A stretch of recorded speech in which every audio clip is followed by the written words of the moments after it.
ओम शांति। आज बाबा के 2 नवंबर 21 के महावाक्य हैं।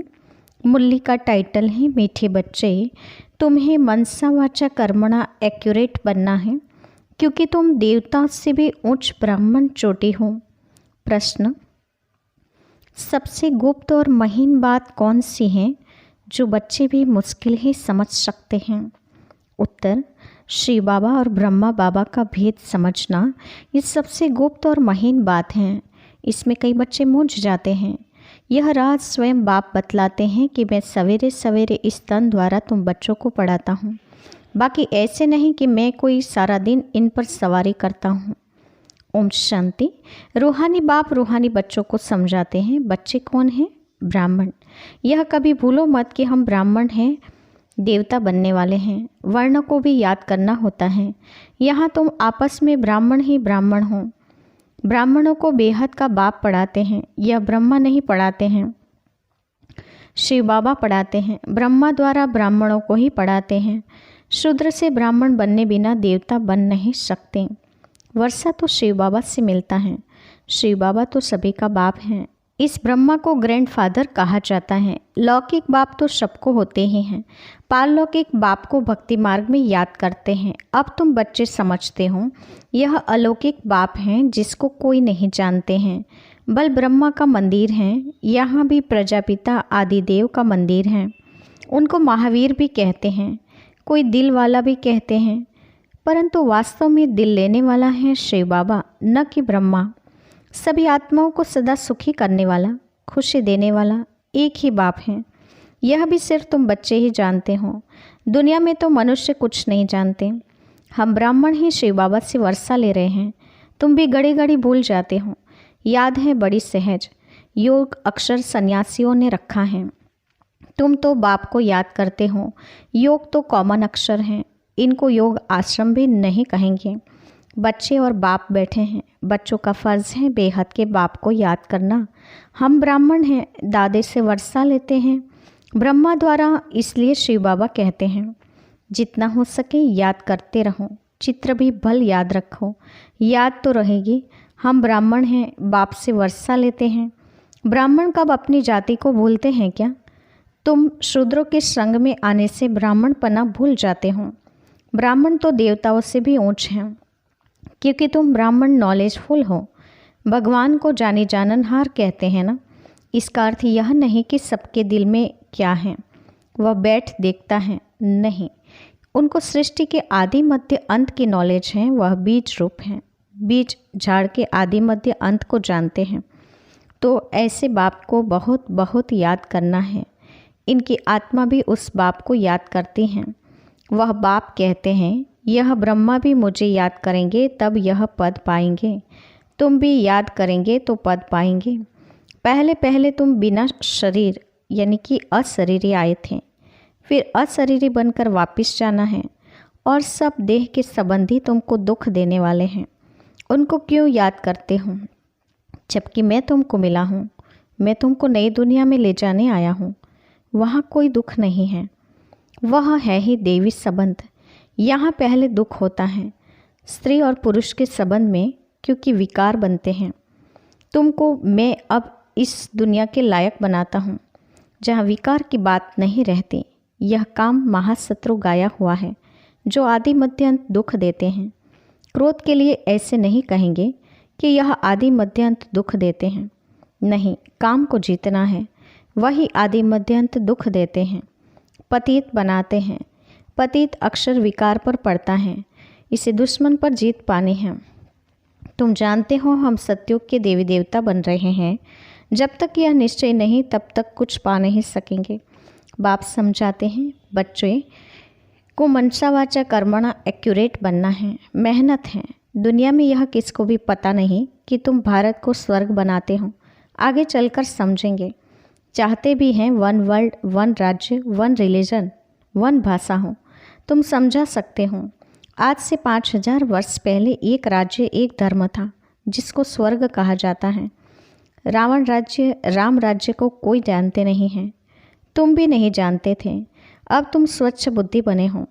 नंबरवार पुरुषार्थ अनुसार बाप बैठ तुमको समझाते हैं तो ज़रूर बाप की मत पर चलो।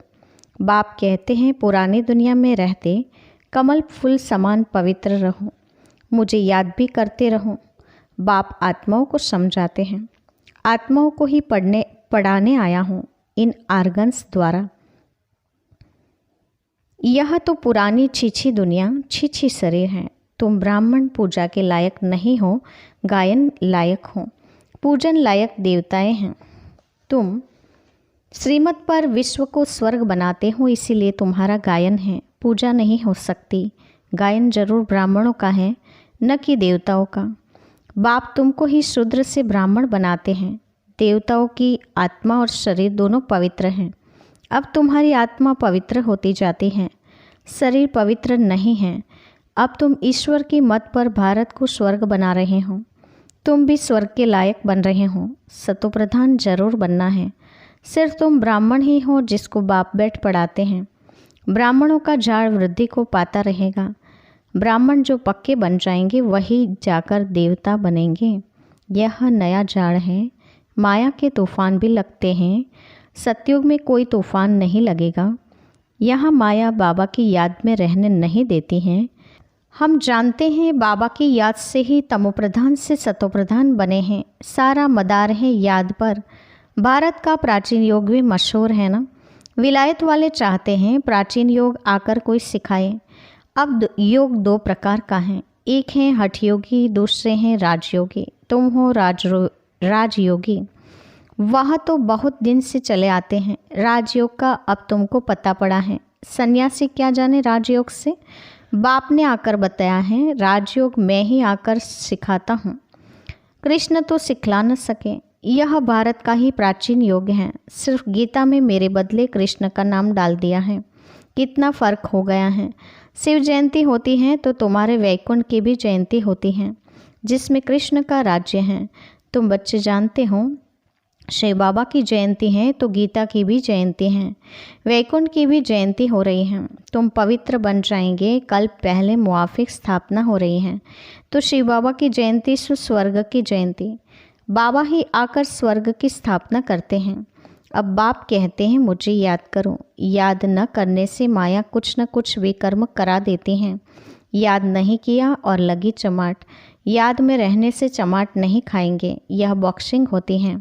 तुम जानते हो हमारा दुश्मन कोई मनुष्य नहीं है, रावण दुश्मन है। शादी करने के बाद कुमार कुमारी भी पतित बनने से एक दो के दुश्मन बन जाते हैं। शादी में लाखों रुपये खर्च करते हैं। बाप कहते हैं शादी है बर्बादी। अब पारलौकिक बाप ने ऑर्डिनेंस निकाला है कि बच्चे यह काम महाशत्रु हैं, इन पर जीत पहनो और पवित्रता की प्रतिज्ञा करो। कोई भी पतित न बने। जन्म जन्मांतर तुम पतित बने हो इस विकार से, इसलिए काम महाशत्रु कहा जाता है। बाप तो बहुत अच्छी रीति समझाते हैं। तुमने 84 जन्म कैसे लिए हैं, अब वापस जाना है। तुमको तो बड़ा ही शुद्ध अहंकार होना चाहिए। हम आत्माएं बाप की मत पर चल भारत को स्वर्ग बना रहे हैं। हम ही फिर स्वर्ग में राज्य करेंगे। जितनी मेहनत करेंगे उतना उच्च पद पाएंगे। चाहे राजा रानी बनो, चाहे प्रजा बनो। राजा रानी कैसे बनते हैं वह भी देख रहे हूँ। फॉलो फादर गाया जाता है, वह अब की बात है। लौकिक सबन के लिए नहीं कहा जाता है। यह बाप मत देते हैं। मामेकम याद करो तो विकर्म विनाश होंगे। तुम समझते हो हम अच्छी मत पर चलते हैं, बहुतों की सेवा करते हैं। बच्चे बाप के पास आते हैं तो शिव बाबा भी रिफ़्रेश करते हैं, तो यह भी रिफ़्रेश करते हैं। यह भी तो सीखते हैं ना। शिव बाबा कहते हैं मैं आता हूँ सवेरे को। अच्छा, फिर कोई मिलने आते हैं तो क्या यह ब्रह्मा नहीं समझाएंगे? ऐसे कहेंगे क्या कि बाबा आप आकर समझाओ, मैं नहीं समझाऊंगा। ये बड़ी गुप्त और गुह्य बातें हैं ना।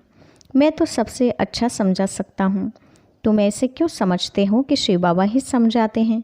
यह नहीं समझाते होंगे। यह भी जानते हो कल पहले इसने समझाया है, तब तो यह पद पाया है। मम्मा भी समझाती थी ना, वह भी ऊंच पद पाती हैं। वहाँ बाबा को सूक्ष्म वतन में देखते हैं तो बच्चों को फॉलो करना है। सरेंडर होते भी गरीब हैं। साहूकार तो सरेंडर हो न सके, गरीब ही कहते हैं। बाबा यह सब कुछ आपका है। शिव बाबा तो दाता हैं, वह कभी लेता नहीं। बच्चों को कहते हैं यह सब कुछ तुम्हारा है, अपने लिए महल यहाँ व वहाँ नहीं बनाता हूँ, तुमको ही स्वर्ग का मालिक बनाता हूँ। अब इन ज्ञान रत्नों से झोली भरनी है। मंदिर में जाकर कहते हैं झोली भर दो, परंतु किस प्रकार की, किस चीज़ की झोली भर दूँ? अब झोली भरने वाली तो लक्ष्मी हैं जो पैसा देती हैं, शिव बाबा के पास तो जाते नहीं। कृष्ण के लिए कहते हैं गीता गा सुनाई, परंतु कृष्ण के लिए नहीं कहते झोली भर दो। शंकर के पास जाकर कहते हैं, समझते हैं शिव और शंकर एक हैं। शंकर तो झोली खाली करने वाला है, हमारी झोली तो कोई खाली नहीं कर सकता, विनाश तो होना ही है। गाया हुआ भी है, रुद्र ज्ञान यज्ञ से विनाश ज्वाला निकले, परंतु ऐसे कोई समझते थोड़ी हैं। तुम बच्चों को गृहस्थ व्यवहार में भी रहना है, धंधा भी करना है। बाप हर एक की नब्ज देख राय देते हैं, क्योंकि बाप समझाते हैं मैं कहूँ और कर न सके ऐसी राय ही क्यों दूँ, नब्ज देखकर ही राय देते हैं। इनके पास तो आना पड़े, वह पूरी राय देंगे। सबको पूछना चाहिए, बाबा इस हालत में हमको क्या करना चाहिए, अब क्या करें? बाप स्वर्ग में तो ले जाते हैं, तुम जानते हो हम स्वर्गवासी तो बनने वाले हैं, अब हम नरकवासी हैं। अब तुम न नरक में हो न स्वर्ग में हो। जो जो ब्राह्मण बनते हैं उनका लंगर इस छीछी दुनिया से उठ चुका है। तुम कलयुग की दुनिया से किनारा अब छोड़ चुके हो। कोई ब्राह्मण तीखा जा रहा है, कोई याद की यात्रा में कम है, कोई हाथ छोड़ देते हैं तो गुटखा खाकर डूब मरते हैं, अर्थात फिर कलयुग में चले जाते हैं। तुम जानते हो खिवैया अब हमको ले जा रहे हैं। वह यात्रा तो अनेक प्रकार की है, तुम्हारी यात्रा एक ही है। यह बिल्कुल ही न्यारी यात्रा है। हाँ, तूफान आते हैं जो याद को तोड़ देते हैं। इस याद की यात्रा को अच्छी रीति पक्का करो, मेहनत करो। तुम कर्म योगी हो, जितना हो सके हथकार डे दिल यार डे। आधा कल से तुम आशिक बन माशुक को याद करते आए हो। बाबा हमको यहाँ बहुत दुख है, अब हमको सुखधाम का मालिक बनाओ। याद की यात्रा में रहेंगे तो तुम्हारा पाप खलास हो जाएंगे। तुमने ही स्वर्ग का वर्षा पाया था, अब गवाया है। भारत स्वर्ग था, तब कहते हैं प्राचीन भारत। भारत को बहुत मान देते हैं, सबसे बड़ा भी है, सबसे पुराना भी है। यह तो तुम जानते हो, विनाश सामने खड़ा है। जो अच्छी रीति समझते हैं उन्हों के अंदर में बहुत खुशी रहती है। प्रदर्शनी में कितने आते हैं, अहमदाबाद में देखो कितने साधु संत आदि हर प्रकार के आए। कहते हैं तुम तो सत्य कहते हो, परंतु हमको बाप से वर्षा लेना है, यह थोड़ी ही बुद्धि में बैठता है। यहाँ से बाहर निकले और सारा खलास। अभी तुम जानते हो बाप हमको स्वर्ग में ले जाते हैं, वहाँ न गर्भ जेल है न वह जेल होगी। फिर कभी जेल का मुंह देखने को नहीं मिलेगा, दोनों जेल नहीं रहेगी। यहाँ यह सब है माया का पाम। आजकल हर एक बात क्विक होती है, मौत भी क्विक होती रहती है। सतयुग में ऐसे कोई उपद्रव होते ही नहीं। यहाँ मौत भी जल्दी तो दुख भी बहुत होंगे, सब खलास हो जाएंगे, सारी धरती नई हो जाएगी। सतयुग में देवी देवताओं की राजधानी थी, सो जरूर फिर होगी। आगे चल देखना क्या होता है, बहुत भयंकर सीन है। तुम बच्चों ने साक्षात्कार किया है। बच्चों के लिए मुख्य है याद की यात्रा और यह है चढ़ती कला की यात्रा। अच्छा, मीठे मीठे सिकिलदे बच्चों के प्रति माता पिता बाप दादा का याद प्यार और गुड मॉर्निंग। रूहानी बाप की रूहानी बच्चों को नमस्ते। हम रूहानी बच्चों की रूहानी माता पिता बाप दादा को याद प्यार और नमस्ते। धारणा के लिए मुख्य सार, पहले पॉइंट, सदा इसी स्मृति में रहना है कि हम ब्राह्मण हैं, हम ब्राह्मणों को ही भगवान पढ़ाते हैं, हम अभी ब्राह्मण से देवता बन रहे हैं। दूसरा, ज्ञान रत्नों से अपनी झोली भरकर दान करना है। इस कलयुगी पतित दुनिया का किनारा छोड़ देना है, माया के तूफानों से डरना नहीं है। आज का वरदान है, पावरफुल स्थिति द्वारा रचना की सर्व आकर्षणों से दूर रहने वाले मास्टर रचयिता भव। पावरफुल स्थिति द्वारा रचना के सर्व आकर्षणों से दूर रहने वाले मास्टर रचयिता भव।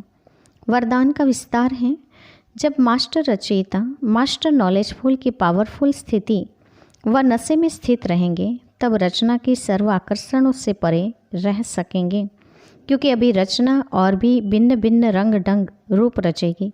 इसलिए अभी बचपन की भूलें, अलबेलेपन की भूलें, आलस्य की भूलें, बेपरवाही की भूलें जो हो रही हैं उन्हें भूलकर अपने पावरफुल शक्ति स्वरूप, शस्त्रधारी स्वरूप, सदा जागती ज्योति स्वरूप को प्रत्यक्ष करो, तब कहेंगे मास्टर रचयिता। आज का स्लोगन है, मन की स्थिति में ऐसा हार्ड बनो जो कोई भी परिस्थिति उसे पिघला न दे। मन की स्थिति में ऐसा हार्ड बनो जो कोई भी परिस्थिति उसे पिघला न दे। अच्छा, ओम शांति।